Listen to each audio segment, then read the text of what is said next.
Here we are again. Hello, all, and welcome back to another episode of Mindful Mastery Live with me, Dr. Fielding. And today I am so excited because I was fortunate enough to get a true expert in his field to come and speak with us. Today we're speaking with Dr. Thomas Szabo. We're going to talk about some simple, easy tasks for you to do at home with the kiddos to help you be most effective with them and just pull the best from them. So what could be more cooler? He's going to help you with your relationships with your kids. It's just going to make the world a better place. Okay, so we're going to bring him on, and we'll see if he can answer some questions for you. So tee up those questions. That helps us move along nicely. There we go. You hear me? Everyone's here? Welcome. Let's start. Tom, would you tell us a little bit, in sort of layman's terms, what you do to help families and kids, with using behaviorism, and then a little bit also about why you do it, because all of us psychologists and most people have a reason why they pursue their passions, and most of us psychologists are pretty passionate about what we do. So I'd love people to know a little bit about you, what you do, and your personal reason why. Sure. ABA is the science of behavior applied to all socially important human problems. So really, we can take on a lot of different things. ABA kind of started in community psychology. So we started working with people in boardrooms, people making big decisions, people in hospitals who were managing staff people. And I work with kids who are gang kids. I also work with couples who are learning partnership skills with each other. Some of them are couples who have histories of difficulties with each other. So ABA can really take on a large span of problems. We deal with climate change activism, and we deal with issues of poverty and delinquency. Is ABA also involved in things related to like behavioral economics and big movements in behavior as well, things like that? Yeah, both at a fine grain and at a large grain. So absolutely, we're interested in kind of moving people's preferences at a large scale, but also at an individual scale too. Really, when you come down to it, a large portion of what you have written about in Mastering Adulthood is how to forego the smaller and sooner immediately available rewards for things much larger and delayed. So foregoing the smaller sooner for the larger later is a really big part of adulting. Yeah. And a large part of behavioral economics focuses exactly on that. So with kids, I'm jumping right to like the development's not fully there, right? The executive function, the prefrontal cortex, 25, I think is now the number when we're fully online. How do we hack in earlier, since parents might want to know that, like, I know a lot of people have their kids at home right now. They're everything from 13 and emerging adulthoods. How do we convey those longer term gains to them to keep them behaviorally moving towards longer term gains rather than impulse reacting in the short term? There are so many really good skills that come out of the scientific tradition of behavior analysis. So one of the things is, if people learn that good things will come if they wait, and they get practice waiting for really short periods of time and getting something really fun. Like, imagine being a parent and sitting down with your kid and saying, what's something that you'd really love to do with me later on today? And your kid says, you know what? We haven't done charades in forever. Awesome. I want to play charades with you. Here's what has to happen. You and me are both going to work on chores. I'm going to do the dishes and you're going to dry them. We'll do that for 5 minutes and then we'll play 10 minutes of charades. How does that sound to you? Nice. So you're really tightly coupling that end goal with at first you asked it from them, right? So you didn't impose the win or impose the reward. And then you really tightly coupled it with a paired behavior. Yes. And check it out. You do that a couple of times, work 5 minutes, play 10 minutes. Then you can kind of increase work 7 minutes, play 10 minutes, work 8 minutes, play 10 minutes, and then you can just keep on increasing the amount of work, keep the amount of play stable. Right. So exactly. So you have to start with that small place. I think that's really an important thing for people to recognize, because for ourselves, when we put contingencies on our own behavior, I see people minimize. Oh, well, that doesn't count. That wasn't a big deal. And we have to really sort of start to those incremental, what we call approximations to the goal. Start with small things with ourselves and other people. Yeah, we set unrealistic expectations for ourselves, and we set unrealistic expectations for our kids. Think about like going to the gym for the first time in 2 years and working out really vigorously. I don't have to think that hard about that. You actually do it. Work out really vigorously. But then you come home, you're sore for 3 days. You are completely zapped of energy. You can't do anything for days. You don't want to go back to the gym. You've set up an unrealistic expectation for yourself. We do that to kids all the time. Sure, they can do it when we push them to work for an hour, but then they don't want to work for us anymore, and they avoid us. They figure out ways to create the conditions under which we can't ask them to work because we got to deal with the misbehavior that we've just seen them do. Later. But think about it, the parents. Sorry, I'm speaking. They do the misbehavior because it results in our dealing with the misbehavior, and they don't have to do the thing that they knew we were going to ask them to do that took an hour. So set really, really small, accomplishable goals, and then expand them out and expand them out. Nice. Here's another thing. Check this out. This is like the coolest thing that any parent can do. Set up a little list of cool things that you know your kid absolutely loves to do. You can generate a list with the kids. Now, put them all into a jar, jumble them up, and then have your kid do something and say, you get to pull something out of the jar. Nice. It's also that element of surprise, right? And the element of surprise really keeps this going. And then if they're working for the same thing all the time, it gets boring. Juice it up, make it fun. You're home. I mean, this is the reality that we're facing right now. We don't know how long we're going to be at home with our kids 24/7.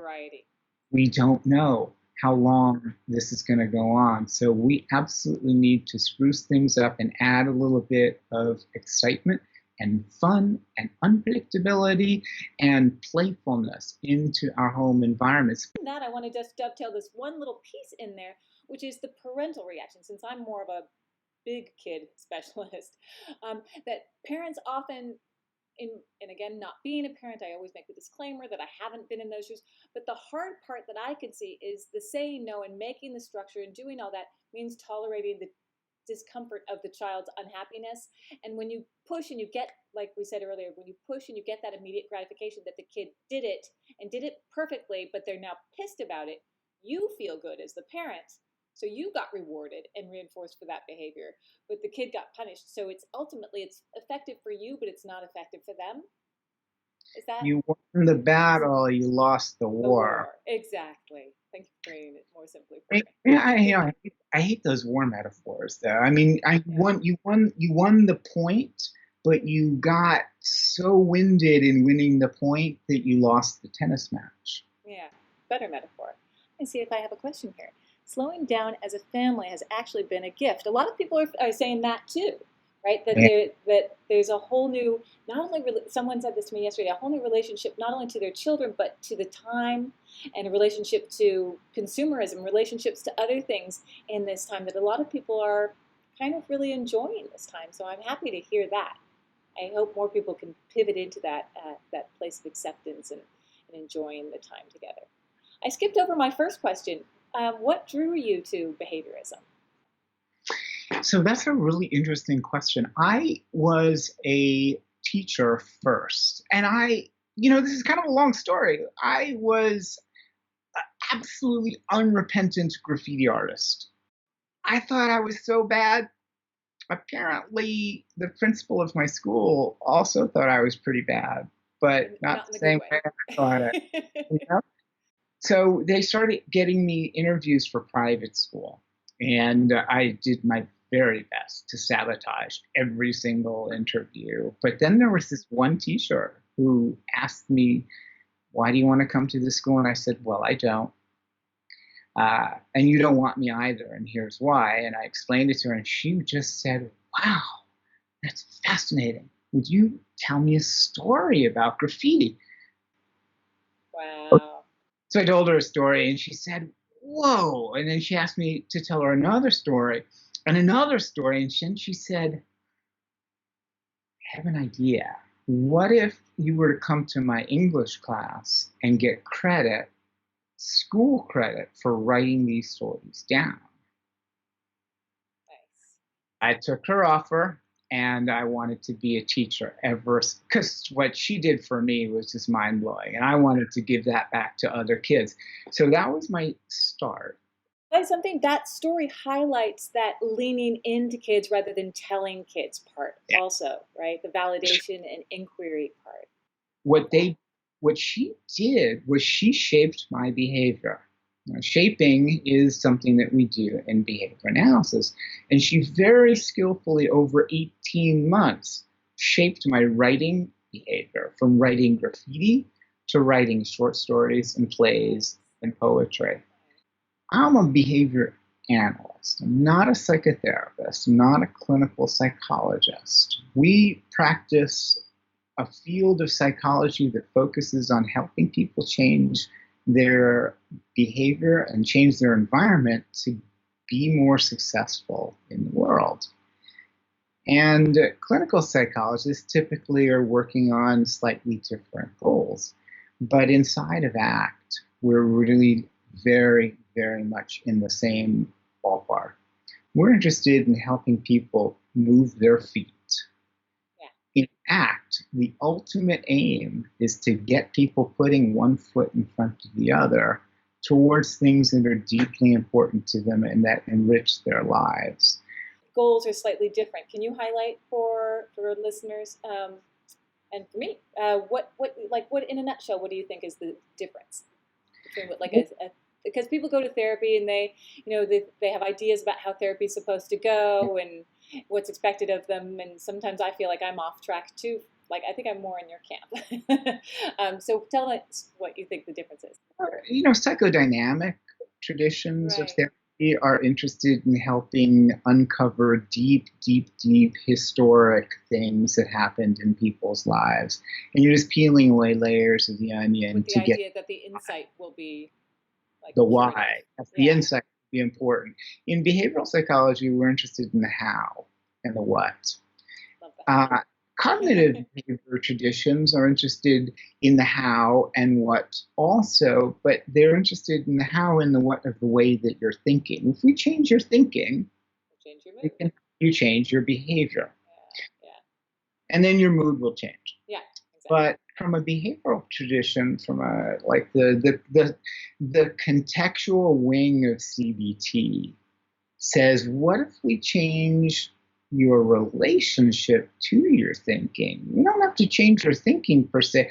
A lot of my thoughts, they're a little bit like every time I open up the New York Times or Facebook online, there's these advertisements on the side. Yeah. And the New York Times and Facebook are really sneaky. They're devious, right? Yeah. They target whatever I have clicked on the internet. Those said in your house show up. I can't control those pop-up ads. I can't control, and that's what my thoughts are like. Great metaphor. That's what your thoughts are like. Yeah. They're like pop-up ads that we can't buy our way out of. They keep showing up, and the more caught up in something you are, the more they tend to pop up. Do you think kids would understand that? You think small children would understand this idea of pop-ups? Absolutely. I think that would be really helpful. Yeah. So what we do in ACT is we help people to just kind of like invite them in and party with them and do whatever it is that is important to you to do, even with that stuff being present. So what somebody had called in saying about just kind of slowing down, it's like, well, here it is. We're here inside of this house. We'd rather be in gymnastics and in ballet and in a bunch of other places, but this is all those thoughts about what we could and would and should be doing are popping up, and here we are. What are we going to do with that? Let's slow down and be present. And so I love the reinforcer game with the jar. Is there a way that we can think of that families can practice together or slow down together and stay connected to what they'll do maybe on the other side, or how they want to walk through their values during this time as a family? Any suggestions for that? I know I'm throwing this Yeah, one at you. totally. So here's another jar exercise. I call this one the jumble jar. Like imagine like putting together a whole bunch of sentence starters that help you and your kid identify what's really important. Like imagine like you could do a sentence starter, and so here's the thing. Like it's really hard to get kids to come to dinner table, largely because what am I going to talk about with my parents for half an hour while I eat? I'd rather just eat standing and we can talk quickly and then I can go back to my video games. But if there was something actually important to do that was fun to do, like talk about, like if you could fly anywhere, where would you fly? If you could go to any planet, which planet would you go to? If you could see any fish underwater, what fish would that be that you'd want to see? It's really an act of creativity with your kids too, right? I often say that my mom used to say to us, and during the gas crisis and 120 degrees and no air conditioning in the back of the silver Capri, she'd say, "What if this is all a dream?" And when you're dreaming, and she would give us these thought questions that I don't hear that my other friends parents asking, but I think that that's a great way to program this sort of thinking outside the box and creativity and engagement in that moment. So it's a double win. Yeah, it's perfect. I It's love that. exactly what I like. Like imagine like you could float upside down in the water. What would it look like if you were upside down underwater, and if you looked down, down was up, but if you looked up, up was down? What would that be like?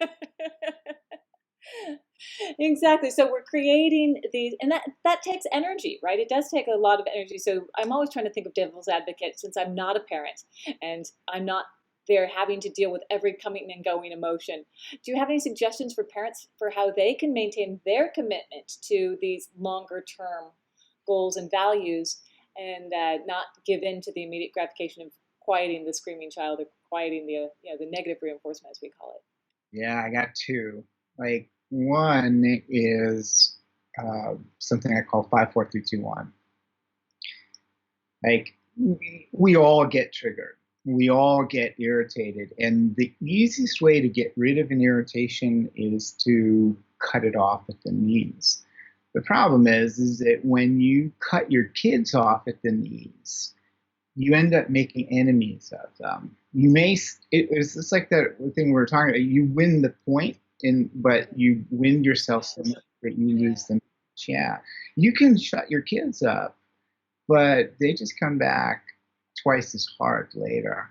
It's not a successful practice. So a better practice is to come to the recognition that a lot of the stuff they're throwing at you is inconsequential, and it doesn't hurt anybody. Maybe it hurts your feelings, but if you can learn to shift the buttons, it's like they're pressing buttons, right? But if you can learn to shift the buttons, then they're pressing away, but it's not actually hitting the real buttons. So one way to do it is 5 4 3 2 1. Think of, just stop for a moment and notice 5 things that you can see you haven't looked at before. You even like focus this on your kids, like just 5 things you can see about your kid that you didn't see. Could even be things that they're wearing. Now notice 4 things that you can hear. Like the kid screaming at you, like, "Mom, what are you doing?" I'm just imagining the scene. Maybe there's a tone of voice. Like maybe there's a pitch that they reached that you've never heard. That's a high C. I haven't heard that before. Just notice 4 of those things. Maybe there's a growl that the kid emitted. Like, I haven't heard that before. Just notice it. And so what you've just described is a great how to practice non-reactivity, which is an essential piece of mindfulness, that now you're not giving into, I need to quiet the screaming alarm of my kid. So I love that. You've just given a very pragmatic task. Can I play devil's advocate for 1 second? Yeah. So again, don't have kids. Just imagining I'm in that scenario with maybe my partner or someone else that's irritating, and I'm fully guilty of that one. There's the non-reactivity, but then there's also the engagement. So I'm imagining that slowed down scene right there where the kid is really angry and upset and, having a number of emotions that are coming out as behaviors, right? Mom or dad slows down. Isn't there a part that needs to stay engaged enough that there's a mirroring happening there? That the kid doesn't feel like you've completely tuned them out. So some parents overreact, but other parents also shut down when their kids. It's a really good point. It's a really good point. A lot of times when I'm working with a kid and the kid's really amped up, I get really amped up with them. Yeah. And then slow myself down. But my amped up with them is affiliative. In other words, I'm building a relationship. I totally get what you're saying. Yeah. Exactly. Really tough. And then I slow it down and they mirror with me. They slow down also. But if mom or dad tends to be a shutter-offer. But here's the wait. Here's the thing. Okay. Like if you jump right into that while you're agitated, you're likely to get really amped up, but trying to shut it down.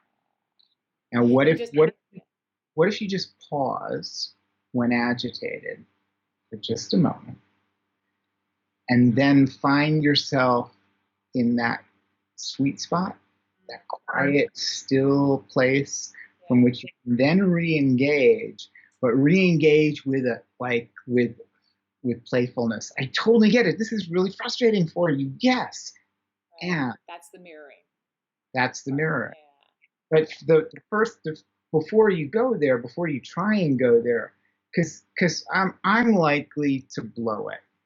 And I'm actually just remembering when my husband's adult children were here, and we've gone through a lot of bumps in the road together, and I've tried to jump in and understand, and then I get pulled in too deep, and then it ends up like and then we have to start over again, kind of thing. So yeah, I think this is helpful for my husband too, because he's the one who just kind of goes like. But you said you're like me, that you'll dive in too soon and then blow it. And the 5, 4, 3, 2, 1 thing just kind of like helps to slow things down for a second, so that then you can re-engage, but in a way that builds the relationship, creates closeness and trust. Right? Trust that this is moving not so fast that it's going to go. I think a lot of parents worry that if I confront my child, even if it's an older, like an adult or emerging adult child, if I confront my child, then it's going to blow up. Yeah. Right? So it gives you a little slowed down space where, and you mentioned the Matrix earlier, like they slow down in those fight scenes, right? Where they can find more mastery and skillfulness in the communication and mutual reinforcement kind of place. Nice. I love that. So is there anything that you think, so we've come up with some great tips and tricks, and I love your evolution of your story of how you were pulled to help. And so you're mostly doing research. Did you want to tell us a little bit about the Stand and Commit program that you're working on? And I don't know if that dovetails into what we're going through right now in quarantine. There's an organization, Commit and Act, that was formed right after a 12-year bloody civil war in Sierra Leone, West Africa. Okay. Something that happened during that period of time was a dramatic uptick in the amount of child maltreatment that was going on in Sierra Leone. Unfortunately, what we have not seen since the epidemic was ended was a decrease in that child still to this day. So once you learn that you can shut your kids up with a little bit of corporal punishment, it's hard to unlearn that. And I got involved in Commit and Act on the tail end of Ebola. The thing that we saw was that practices needed to change in order for the virus to be contained and mitigated And then after that, new practices needed to be created that would build a sense of cohesion and family and help people to move on from the coercive practices of hurting each other. Do you see? I'm sure there's a parallel to Yeah, our current yeah, pandemic, right? yeah. And That, concerns about upticks in corporal punishment, etc. yeah, we're pretty concerned about that. And so my colleagues and I wrote a paper that we published in Behavior Analysis and Practice, and we have another. We're now creating a website with a couple of different focuses: taking care of yourself and good practices to do with your kids. And a third part of our website is a whole bunch of resources that we're vetting that are evidence-based resources. There's a lot of new material that's coming out every day, books, TV shows, and lots and lots of websites that are really dedicated to helping parents get through this difficult pandemic. Many of those are quite good. Some of those are really awful. And many of them might be good, but we have no way of knowing because they're not based on any formal investigation, no science behind them. That's why I do these interviews, because I think that, and I try to build awareness, is because I see exactly that. There's marketing skills, and then there's science skills, and usually the two aren't overlapping very well. It's just science-based, and that's what my interest is, in helping parents discover super easy to do, really, really effective, efficient strategies for keeping themselves safe, keeping their kids safe, and building community, building partnership, building a sense of trust and warmth and love. If anything that I do produces those things, man, I don't need dinner. That is my dinner. That's what I say. Helping is like chocolate for me. Also, so I have put an image of the article you wrote, and in the show notes, for anyone who wants a lot of these tips we talked about, it's going to be in that article right on Medium. So so the Medium article is kind of like a spin-off of the scientific article that we produced. There is the behavior analysis and practice, but there's the Medium article, and then we don't have the website up just yet. I'll have to get you that website. We're hoping to get it up at the end of this week. That's our target. What kind of information will be on the website? So there's three things: taking care of yourself, like self-nurturing and self-care. We call the second part kernels for kids. I have a quick question. I know that an acquaintance and friends of mine have struggled with how do I keep my slightly older teenage kids adherent, in different states, are lightening the restrictions now, and we're getting conflicting messages of whether we should worry about it or not worry about it. Do you have any suggestions for how parents can help motivate their children to buy into, I guess it has to be a family value first, right? To buy into the quarantine. Do you have any specific tricks or tasks or ways that parents can handle that? You mean other than duct taping your kids to which would be one of those quick and easy, like that will work and reward you as the parent, but maybe lose the match. Yeah, exactly. So my buddy, his son is 16 years old. He's a star water polo player. And obviously they're not going to the Olympics, and they're not doing all the things that they should be doing. So he's practicing in the pool, and he's holding their family dog, up above his head while he's in 8 feet of water, and just using his legs to keep himself afloat while he's holding it. So he's staying in shape that way. To clarify the metaphor, is that like remember what you love and out in the world and practice while you're at home?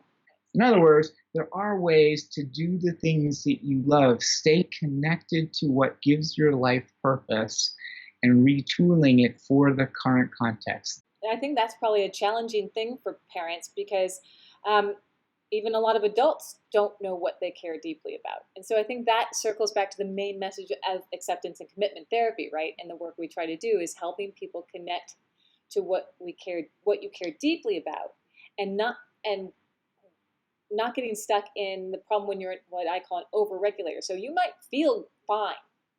I'm Yeah. fine. I chatted with a friend this morning, and I don't mean to be tone deaf, but I've never been better. I'm fine. Well, the problem with being fine for too long is you don't know what makes the things that make you unfine are usually the things you care about.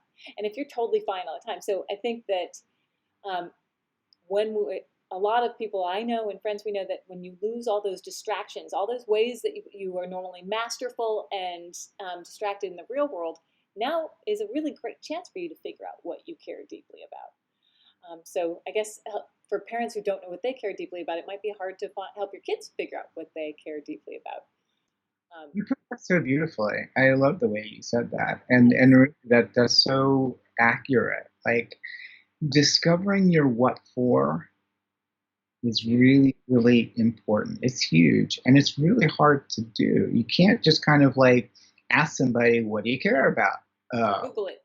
I don't know. Don't ask me. You know what? Like I care about killing people on World of War. Leave me alone, you know? We might When, have to have a whole conversation about this one, I think, because I think it's broad and it's big, and I think it's the catalyst for the whole thing, right? Because what you care for is what keeps you committed every day, putting one foot in front of the other, and yeah, raising a generation that knows what they care for. I think kids are arguably better at that than maybe I'm like tail end of Gen X. It was just like get stuff done and show up perfect. you know? But I think that the Gen Zs in particular are getting good at knowing, especially because they have some big causes to fight for right now. yeah, they do. They sure do, and they can fight for them right here and right now. Yeah. I think that some of those very creative questions that we were talking about asking can help a skillful parent to uncover the hidden what fors that their kid have. And you know What what would, those questions also do, if I may jump in, is that they create, because a lot of people also get stuck of, oh, I could never do that. The minute they think about anything that they might have an inclination to do, even me doing these talks, right? And I've given it a shot a few times, and my mind goes like, what are my colleagues going to say? What are my friends going to say? Or like, they think I'm attention seeking. All these worry thoughts go through my head. Should I wear my hair up or down, makeup or whatever? But when you help nurture your kids in a way that let's just contemplate everything, world upside down, underwater, flying, then maybe it frees their creative minds to really contemplate anything is possible. the thing that is so useful for parents to just try on is getting comfortable with being uncomfortable. Exactly. And So, modeling that for your kids. and you can model it a couple of different ways. Like, what if you were to just like, grab a pen and put a mark on your face and just be horribly uncomfortable with having a pen mark on your face? These practices I recommend you do them every day, like a couple of times a day. And the value of doing them is that you get into the habit of being comfortable, being uncomfortable. And then when it comes time to try something that's really important, and oh my God, I can't do that. I don't know how to do that. I'll fall on my face. It's like, yeah, totally. That's going to happen. And you're going to get up. Exactly. And that'll be fine. And we ask kids to do this all the time. We ask them to like try something, and we know that they're going to fail. And why would they do right? if they don't see us doing that? If they don't see us being willing to do that, why would they do that? They see us as being so perfect. They need to see us not just falling, but they need to see us getting up and then mastering. Well, I'm hoping that we're creating a world like that, a world vision like that, where failing forward is a term that people recognize now. That's now. great. I've never heard that before. Oh That's no, awesome. okay. And I think that's what our work is. I think that's certainly what my book is about, and what I try to teach people, and why I keep showing up. And I think that is the key.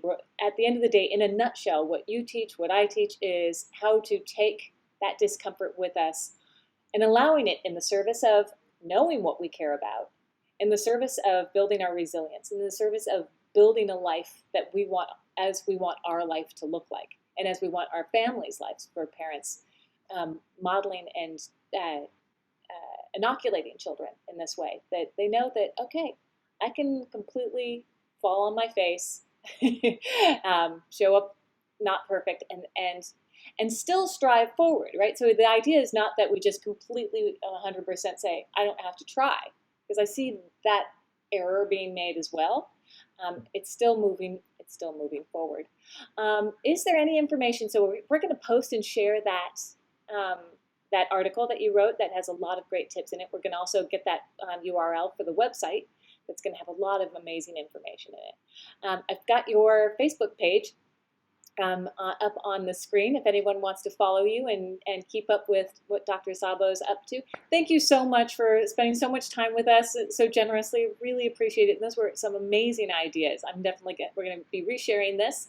It'll be, of course, on the Mindful Mastery Facebook page. I'll be reposting it on the Mindful Mastery YouTube page if anyone wants to share this to their students or to anyone else on their web presence. And as always, I hope you'll sign up for the Mindful Mastery Skill Weekly to get tips and tricks from me. It's not actually every weekly, it's every other weekly, but I don't want to overwhelm you. So thanks, everybody. Thank you again, Dr. Szabo, Tom.